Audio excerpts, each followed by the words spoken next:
नमस्कार, मैं डॉक्टर सुरेश परिहार आप सभी के सामने एक खास वीडियो लेकर आए हैं माइंड केयर हॉस्पिटल की ओर से, जिसमें हम आज चर्चा करेंगे कि सीबीटी थेरेपी के द्वारा कैसे एक स्टूडेंट की समस्या को बहुत ही आसान किया। और वो समस्या ये थी कि उनका जो मन है वो पढ़ाई में नहीं लग रहा था, और पढ़ाई की वजह से, क्योंकि एग्ज़ाम अभी पास थे, तो वो बहुत ज़्यादा टेंशन में, एंजाइटी में आए हुए थे। तो किस प्रकार से ये एक बड़ी समस्या सीबीटी की मदद से ठीक हुई, आइए इसको समझते हैं। तो साथियों, समझने से पहले मैं सीबीटी, जिसका पूरा नाम होता है कॉग्निटिव बिहेवियरल थेरेपी, यानी कि अपना जो सोच है, अपनी जो विचार है, अपने जो माइंड की ही सोच है, इसका उपयोग करते हुए हम अपने माइंड को ठीक करें। ये एक ऐसी विद्या है, और इसके अंदर मुख्य तौर पर आज मैं पहले आपको दो मुख्य सिद्धांत बताना चाहूँगा, और उन सिद्धांतों के आधार पर फिर मैं आपको बताना चाहूँगा कि किस प्रकार की जो सोच रहती है वो सोच खराब करती है, वो एक इंसान को परेशान करती है, एंजाइटी में लाती है, उसको चिंताग्रस्त करती है, उसके जो कि उसके अंदर तनाव को पैदा करती है। और उस सोच को किस प्रकार से हम ठीक करें, ये भी हम इसमें चर्चा करेंगे। तो साथियों, सबसे पहली जो मुख्य बात है वो ये है कि जैसा हम सोचते हैं वैसा ही हम महसूस करते हैं। ये एक मोटे तौर पर एक सिद्धांत है कि हम जैसा सोचते हैं वैसा हम महसूस करते हैं। अगर हम अच्छा सोचेंगे तो हम अच्छा महसूस करेंगे, अगर हम बुरा सोचेंगे तो हम बुरा महसूस करेंगे। ये मुख्य सिद्धांत इसमें काम करता है। दूसरी जो बात है वो ये है कि हमारे लाइफ में, किसी भी काम में या आपकी ज़िंदगी में जितनी भी परेशानियां आ रही है, उन परेशानियों की 90% जो परेशानियां हैं वो आपकी सोच की वजह से, यानी कि वो परेशानियां तो है लेकिन वो इतनी ज़्यादा बड़ी परेशानी नहीं है कि जो आपको परेशान कर सके। उस परेशानियों पर आपकी जो सोच है वो काम करना स्टार्ट कर देती है, और इसकी वजह से जो है आप ज़्यादा परेशान हो। तो आपकी सारी जो परेशानियां, उसमें से 90% जो आपकी सोच की वजह से, अगर हम आपकी सोच को बदल दें तो आपकी 90% परेशानियां हैं वो चेंज हो जाएगी, वो आपकी परेशानियां रहेगी नहीं। और जब आपकी परेशानियां नहीं रहेगी तो आप अपनी लाइफ में खुश रहोगे। अब जो आपकी सोच है उस पर एक ख़ास बात कहूँ तो आपकी जो सोच जहाँ से डेवलप होती है, जहाँ से वो सोच आपके पास में आती है, उसको कहते हैं बिलीफ, यानी बिलीफ सिस्टम। तो आपके कुछ मुख्य तौर पर बिलीफ रहते हैं। तो इस प्रकार की जो सोच होती है जो आपको परेशान करती है। अभी हम आते हैं हमारे केस पर, जो कि एक स्टूडेंट का केस था। ये एक मेडिकल स्टूडेंट है जो कि यानी कि पेशेंट देखने का वो काम कर रहे थे, और एमबीबीएस उनकी हो चुकी है, और आगे उनका जो एक रहता है पीजी का एग्ज़ाम है। तो पीजी के एग्ज़ाम से पहले, चूँकि अभी 3-4 महीने रहे, तो उनको इस बात की बहुत ज़्यादा टेंशन थी कि मैं पढ़ाई जो है वो मेरी कभी होती है और कभी वो पढ़ाई नहीं होती। और क्योंकि मुझे पेशेंट देखने का भी काम रहता है, तो जो उनका जो एक स्ट्रेस है वो बहुत ज़्यादा हो गया, और इतना ज़्यादा हो गया कि पढ़ाई उनकी बिल्कुल ठप हो गई, बंद हो गई, और वो बहुत ज़्यादा परेशान रहने लग गए। तो हमने उनकी सोच का जो एक आकलन किया, तो उसमें मुख्य तौर पर 4 प्रकार की जो बिलीफ सिस्टम हैं वो हमने देखे कि उसके अंदर जो बिलीफ हैं, 4 प्रकार के ऐसे बिलीफ थे जो उसको गलत सोच डेवलप कर रहे थे। तो वो कौन कौन से बिलीफ थे, आइए हम इसकी चर्चा करते हैं। तो पहला जो बिलीफ है वो था सेल्फ डेप्रिकेटरी बिलीफ। सेल्फ डेप्रिकेटरी बिलीफ क्या होता है, यानी कि खुद को नीचा दिखाना, खुद को नीचा समझना, खुद को जो है वो कमज़ोर समझना, जिसमें उनको ऐसे लग रहा था कि मैं जो हूँ वो तो एक इतना ज़्यादा इंटेलिजेंट नहीं हूँ, मैं कमज़ोर हूँ, और मैं जो हूँ वो इस एग्ज़ाम को पास नहीं कर सकता या नहीं कर सकती।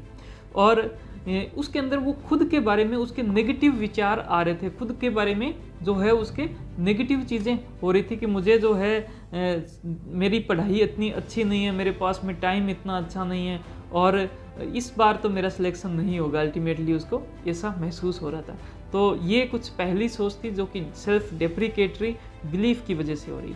दूसरा जो बिलीफ था, जिसको हम बोल सकते हैं कैटास्ट्रोफाइजिंग बिलीफ, जिसमें उनको ये लग रहा था कि जब इस प्रकार की जो हालत है, इसमें मैं एग्ज़ाम दूंगी तो एग्ज़ाम देने के बाद में जब मेरा रिजल्ट आएगा तो उस टाइम बड़ा एक भयंकर चीज़ हो जाएगी, क्योंकि मेरा रिजल्ट तो पॉजिटिव आना नहीं है। तो और रिजल्ट जब अगर पॉजिटिव नहीं आया तो मेरे लिए एक बहुत ही बड़ी चीज़ हो जाएगी, और जो मतलब उसकी वजह से मैं अपने आप को जो है वो बहुत ज़्यादा दुखी जो है उस वक्त महसूस करूँगी।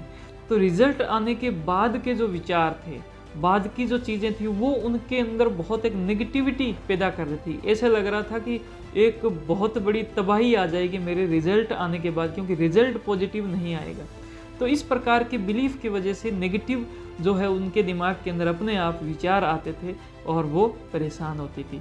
तीसरा जो बिलीफ है वो रहता है लो फ्रस्ट्रेशन टॉलरेंस, यानी कि हमसे जो अभी की ये जो सिचुएशन है, अभी की जो स्थिति है वो बर्दाश्त से बाहर हो रही है, कि जैसे कि हॉस्पिटल में जाकर पेशेंट भी देखना, बाकी चीज़ों की भी संभालना, पढ़ाई भी करना, तो मुझसे इतना सारी चीज़ें जो संभल में नहीं आ रही, मुझसे इतनी सारी चीज़ें मैनेज नहीं हो रही, और ये सब चीज़ें मेरे बर्दाश्त से बाहर है। ज़िंदगी पर मेरा जो कंट्रोल है वो ख़त्म हो गया है। तो इस प्रकार की जो बिलीफ था वो उनके अंदर बन गया था, और इसकी वजह से ऐसे विचार आते थे कि मैं ये सारी चीज़ें बर्दाश्त नहीं कर सकती, मैं ये इतनी जो बड़ी जो एक टेंशन है, जो इतनी बड़ी स्ट्रेस है, इसको मैं झेल नहीं सकती। तो इस प्रकार का विचार उनके आता था। फिर उसके बाद चौथा जो उनके अंदर एक बिलीफ आता था वो आता था कि उनकी जो एक डिमांड थी डेली की, वो अलग डिमांड हो गई थी, जिसको हम बोल सकते हैं इरेशनल डिमांड। वो इस प्रकार से, तो उनको लगता था कि अब तो मैं तभी जो कि अपने उसमें एग्ज़ाम में सफल हो पाऊंगी अगर मैं दिन में कम से कम 15 घंटे 16 घंटे स्टडी करूं। अगर मैं इतने टाइम में, एक हफ्ते में इतने सारे चैप्टर अगर मैं कंप्लीट कर दूं, अगर मुझे ये करना हो जाए इतना, इस प्रकार से उसने अपनी जो खुद की डिमांड थी वो बढ़ा ली थी। उसको लगता था कि कम से कम जो है मुझे 15 घंटे की पढ़ाई हर रोज़ तो करनी ही चाहिए। उस डिमांड को लेकर वो जैसे ही पढ़ाई स्टार्ट करते तो 1 घंटे 2 घंटे 3 घंटे के बाद में जो है उनको वो जो एक डिमांड है वो बहुत बड़ा पहाड़ लगती, और इसकी वजह से उनके विचार ऐसे ही आते कि ये मेरे से नहीं हो सकता, ये मुझसे नहीं हो पाएगा। और ये चीज़ होने के बाद में जैसे विचार होते हैं तो उसी के हिसाब से उनका मन होता है, और मन खराब होने के बाद में पढ़ाई करने का बिल्कुल मन नहीं होता।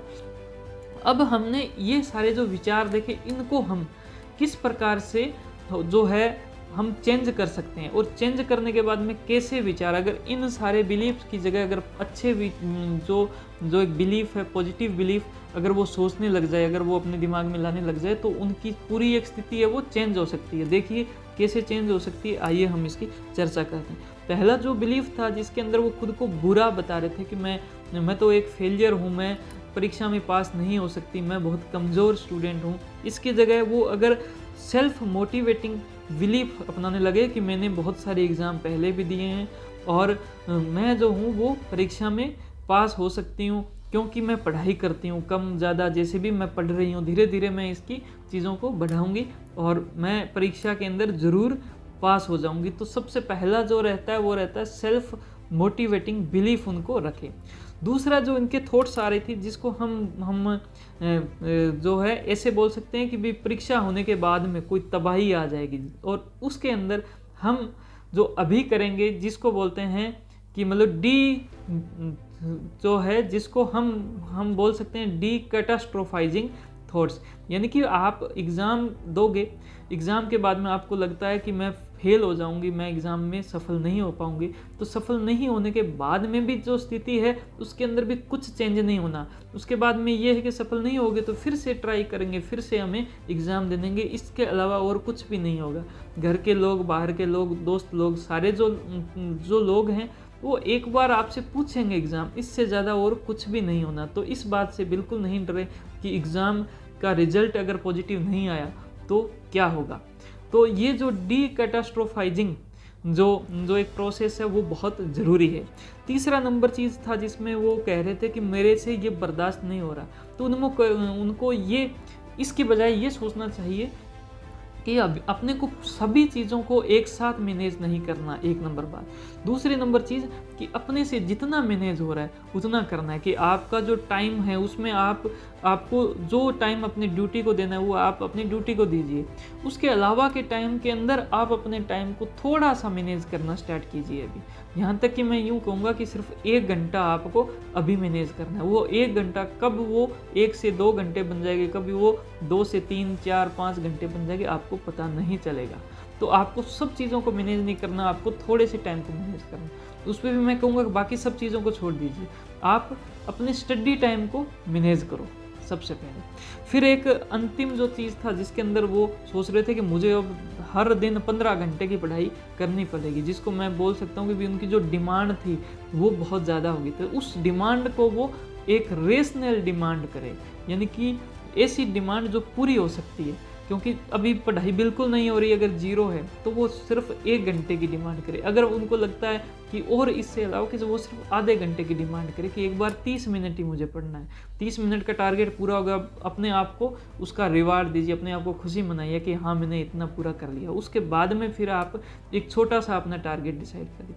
इस प्रकार से अगर करते हैं तो हम एक अलग सोच की वजह से, गलत सोच की वजह से, एक इरेशनल सोच की वजह से, एक जो कि ऐसी सोच जो कि बिल्कुल भी लॉजिकल नहीं है, इसकी बजाय अगर हम एक रेशनल सोच अपनाएं, एक लॉजिकल सोच अपनाएं तो हमारा जीवन अच्छा रह सकता है। हम अगर पॉजिटिव सोचेंगे तो उसकी वजह से हमारे अंदर पॉजिटिव जो फीलिंग्स आएगी, हम पॉजिटिव महसूस करेंगे, हम खुश रहेंगे, एंजाइटी का लेवल कम रहेगा, स्ट्रेस का लेवल कम रहेगा और हमारी जो प्रोडक्टिविटी है वो बढ़ेगी और परीक्षा में हम इससे ज़रूर अच्छा जो है परफॉर्म कर पाएंगे। इन्हीं उम्मीद के साथ, इसी भावनाओं के साथ कि आपने ये पूरी जो चीज़ें हैं उसको समझा होगा। आप सभी का बहुत बहुत धन्यवाद यहाँ तक वीडियो देखने के लिए। अगर ये वीडियो आपको अच्छी लगी हो तो आप इसको लाइक कर सकते हो, आप अपनी बात को हम तक जो है पहुँचा सकते हो कमेंट करके। इस वीडियो को अपने दोस्तों के साथ शेयर कीजिए और हमारे YouTube चैनल को ज़रूर सब्सक्राइब करें। Thank you. जय हिंद, जय भारत।